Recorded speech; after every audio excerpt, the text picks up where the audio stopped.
係啊，咁樣。係啊，係啊，唔該晒，唔該晒，陸教授。咁有一種計算呢，就係話，如果根據而家嘅規劃，每晚係要有大概2萬個觀眾嘅話呢，你要差唔多呢，嗰個城市係要有500萬嘅文化藝術嘅人口，即係話佢哋經常係要去睇呢個文化藝術嘅節目嘅。咁即係換句話嚟講呢，香港如果以而家嘅計算呢，係有700萬人口咁先算啦，就係要70%幾以上嘅人呢，係經常要去睇文化藝術。好啦，咁於是涉及到有幾個條件嘅問題。第一，佢哋有冇咁嘅心；第二，佢哋有冇咁嘅經濟力。咁因為原來要去睇文化藝術呢個活動呢，要去參與呢，除咗話好想做呢件事之外呢，佢仲要有嗰個經濟力嘅。咁經濟力呢，體現響兩樣嘢。第一，佢要唔要忙於去揾食？因為香港而家都有一個好有名嘅狀態呢，就係話我哋係一個工作狂嘅城市，即係差唔多呢，每一個人呢，一日都要做12個鐘頭。即係話，如果每一個人都係做12個鐘頭，即使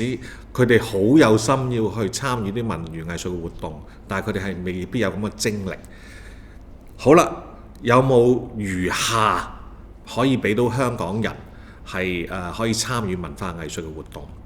咁另外呢，就係佢有冇嗰個所謂叫做資金係可以俾佢可以過呢種咁嘅文化藝術嘅生活。佢除咗係要去睇戲賣飛之外呢，佢仲要係喺嗰度附近呢做消費㗎嘛。咁所以呢啲條件，即係一個係有冇咁嘅心，一個有冇咁嘅餘下，另外一個有冇咁嘅即係錢啊。簡單嚟講，咁就構成你可唔可以令到呢個文娛藝術區呢係真係活起上嚟嘅？咁如果睇而家嘅狀態呢，我哋需要做嘅嘢呢，唔單止係點樣設計一個文娛藝術區，係點樣設計成個香港嘅文娛藝術嘅嗰種動量，包括響中小學推動好大力咁樣推動文化藝術嘅教育，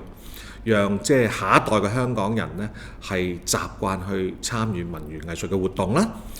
另外呢，就係喺工作條件上面呢，要讓香港人呢越嚟越多空餘嘅時間啦。譬如話我哋一路提倡嘅3-8制，8小時工作，8小時睡眠，8小時休息。咁所以點樣創造到一個好啲嘅香港公民嘅生存嘅空間，工作嘅環境，其實係令到西九龍文娛藝術區真真正正可以有一種活嘅動量嘅必要條件嚟嘅。而第二樣嘢你要睇嘅呢，就係話佢點樣可以令到香港嘅文化藝術嘅團體嚟到呢度嘅演出呢，係得到全香港或者全個大中華地區嘅人呢嘅關注。咁呢個部分呢，就唔係淨係香港本身嘅文化藝術工作者去做㗎啦，呢個呢，就要香港政府要去做。曾經有一啲藝術家，佢經常都可以喺出邊攞到好高嘅榮譽嘅，但係呢，發覺個問題呢，就係冇乜香港嘅所謂叫做政府嘅官員呢，係會領受或者係去支持佢哋去做呢件事。相反，如果譬如話一個其他地方，韓國或者日本有啲藝術家呢，佢喺外邊表演呢，係有好多文化嘅政府嘅官員呢，係好多支持、好多支援嘅。佢哋唔需要自己去做晒所有嘢嘅。咁所以呢，呢啲部分呢，我覺得係一個最基本嘅問題。香港嘅藝術家佢應該將自己80%嘅時間係用喺佢哋嗰個藝術嘅創造嗰度，20%嘅時間咧係管理自己